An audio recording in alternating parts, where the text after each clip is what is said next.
একটা ছেলে একটা মেয়েকে খুব ভালোবাসে। দুনিয়ার সব কিছু করতে পারে ওই মেয়ের জন্য। ছেলেটা দুনিয়ার আর কোনো কিছুই চায় না ওই মেয়েটাকে ছাড়া। কিন্তু মেয়েটা ছেলেটাকে পছন্দ করে না। অনেক চেষ্টার পর মেয়েটা বলল, ঠিক আছে, আমি তোমাকে ভালোবাসতে পারি, তবে একটা শর্ত। তুমি যদি আমার শর্ত পূরণ করতে পারো তাহলে আমি তোমাকে ভালোবাসতে পারি। তাহলে শোনো, তোমাকে একটা জিনিস আমাকে এনে দিতে হবে। তখন পোলাটা বলল, তোমাকে পাওয়ার জন্য আমি এই পৃথিবীর সব কিছু করতে পারি। তোমাকে পাওয়ার জন্য আমি আমার জীবনটাও দিয়ে দিতে পারি।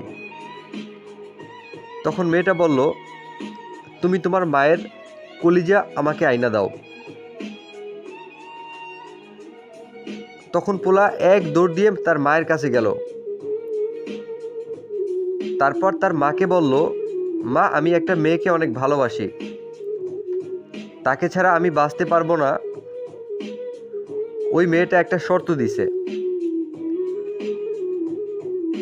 তুমি যদি তোমার কলিজা আমাকে দিয়ে দাও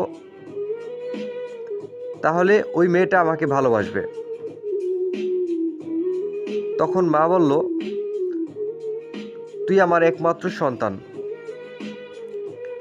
তোর জন্য আমি পৃথিবীর সব কিছু করতে পারি। তারপর মা কলিজাটা ছেলেটার হাতে তুলে দিল। কলিজাটা হাতে নিয়ে সে এক দৌড়। দৌড়াতে দৌড়াতে কিছুক্ষণ পর সে পাছাড় খেয়ে পড়ে যায় এবং কলিজাটা রাস্তার অপর সাইডে ছিটকে পড়ে যায়। তখন কলিজাটা জিজ্ঞেস করে, বাবা, তুমি ব্যথা পাইছো না তো?